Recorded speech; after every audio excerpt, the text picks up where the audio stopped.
आला हजरत कहते हैं बेरूपिया था, मदारी, रूप बदल बदल के दिखाया करता था, बादशाहों से इनाम लेता था। एक दिन औरंगजेब आलमगीर के पास आ गया, कहने लगा मैं रूप बदलूंगा, अगर आप पहचान ना सके तो मैं इनाम लूंगा।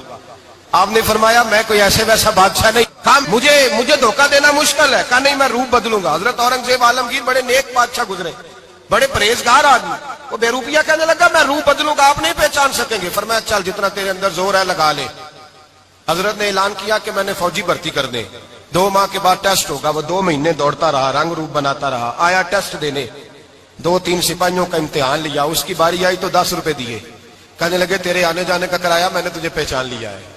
कुछ दिनों के बाद जाने लगे सफर पर, तो भिखारी आ गए खैरात मांगने, उसने भी सारे मुंह पर स्याही मार ली, कपड़े फाड़ लिए, सर के बाल मुंडा लिए, भवें तक कटा ली, बदरंग होके आया, कासा आगे किया तो हजरत ने 10 रुपए डाले, कहने लगे तेरे आने जाने का कराया, मैंने पहचान लिया है।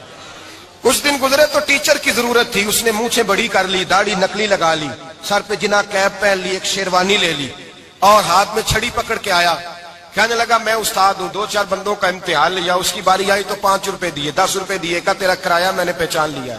2 साल गुजर गए, वो जब भी आता हजरत पहचान लेते। एक दिन सफर पे जा रहे थे, बहुत बड़ा लश्कर था, जिहाद करने जा रहे थे औरंगजेब आलमगीर, तो देखा एक पहाड़ी है, पहाड़ी पे लोग जा भी रहे हैं आ भी रहे। औरंगजेब आलमगीर पूछने लगे यहाँ क्या है, कहने लगे बाबा जी बैठे हैं दुआ करते हैं, अल्लाह के नेक बंदे हैं। औरंगजेब कहने लगे यार पुराने लोग सारे ही अल्लाह वालों को मानते, ये भी मुसीबत आई है जितनी नहीं आई है, सारे लोग ही मानते। कहने लगे जरा मैं दुआ ना करा लूं, अच्छे काम जा रहा हूं। औरंगजेब बादशाह थे, बादशाह लोग नाजुक मिजाज होते हैं, घोड़े से उतरे, बड़ी मुश्किल से पहाड़ी पे चढ़े, ऊपर गए तो लाइन लगी है, बाबा जी गार में बैठे, कहने लगे मैंने मिलना, मैं औरंगजेब हूं। उन्होंने कहा हमारा बाबा उस तरह का पीर नहीं कि अमीर आए तो रंग और हो, गरीब आए तो और हो, यहाँ अगर मिलना है तो लाइन में लग जाओ, सब एक जैसे। अब लाइन में खड़े हो गए, 50 आदमी आगे थे, कहते हैं 51वां नंबर था, थक गया धूप में खड़ा खड़ा। जब मैं पहुंचा गार के दाने तो मैंने बाबा जी के चेहरे पे नजर डाली तो बड़ा नूरानी चेहरा, बड़ी खूबसूरत लबो लहजा। मैंने कहा मेरे जैसा आदमी भी पगड़ी बांध ले तो अच्छा लगने लग जाता है, बड़ा खूबसूरत अंदाज। कहते हैं मैं उनके पास अत्ताहियात की हालत में बैठ गया, मैंने कहा हुजूर मैं जा रहा हूं जिहाद करने, दुआ करना। बुजुर्गों ने हाथ उठाए, अल्लाह इसकी मदद फरमा, दीन को गलबा अता फरमा, इसे दीन का सच्चा पक्का सिपाही बना।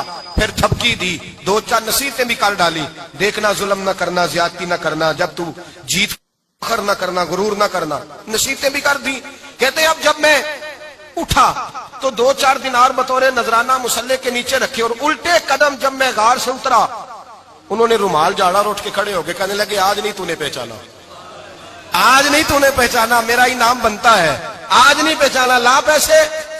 औरंगजेब कहने लगा यार तूने हद कर दी, कहां चढ़ा कहां खड़ा रहा, धूप में थक गया, कमाल कर दी भाई तूने, बता तू क्या लेगा, अब तो देख जल्दी बता, अब कितने लोग पीछे धूप में खड़े हैं, लश्कर सारा खड़ा है, क्या लेगा। उसने कहा सबसे कीमती हीरे वो है जो तेरे सर के ताज में लगे हुए हैं, मुझे तेरा ताज चाहिए। ओ भाइयों सुनना और याद रखना, मेरे आला हजरत कहते हैं बादशाह ने सर के ऊपर से ताज उतारा, बहरूपिये के कदमों में रखा और कहने लगे ये ले, और ये तो तेरा मांगने पर मैंने दिया है ना, मैं वापस आता हूं तो आना, मैं अपनी मर्जी से भी तुझे दूंगा, तूने औरंगजेब जैसे बंदे को धोखा दिया, आना मैं उस वक्त भी दूंगा। वो देख बस बात खत्म हो गई, हद हो गई। देकर कहते हैं जब मैं पलटा ना वापिस, बहरूपिये ने आवाज दी बादशाह ठहर जा, तो मैंने पलट के देखा तो कहने लगे ये अपना ताज ले जा, उठा और ले जा। मैंने कहा 2 साल बीत गए तुझे मेहनत करके, आज काबू आया तो ले जाऊं, कहने लगा ले जा, मसला समझ में आ गया। मैंने कहा मुझे भी तो समझाना, तो कहते हैं वो फूट फूट के रोया, उसकी आंखें बरस पड़ी, सैलाब की तरह आंसू बह निकले, तड़पा और रो के कहने लगा बादशाह मैंने झूठ मूठ रसूलुल्लाह की गुलामी इख्तियार की थी, झूठ मूठ की दाढ़ी, झूठ मूठ की पगड़ी, झूठ मूठ का फकर, मैंने झूठ मूठ नबी पाक का लिबास पहना है, तो तेरे जैसे बादशाहों के ताज मेरे कदमों में आ गए हैं। अगर मैं सचमुच रसूलुल्लाह का गुलाम बनूंगा तो अल्लाह क्या कुछ अता फरमाएगा, अल्लाह कितनी नेमतों से नवाजेगा।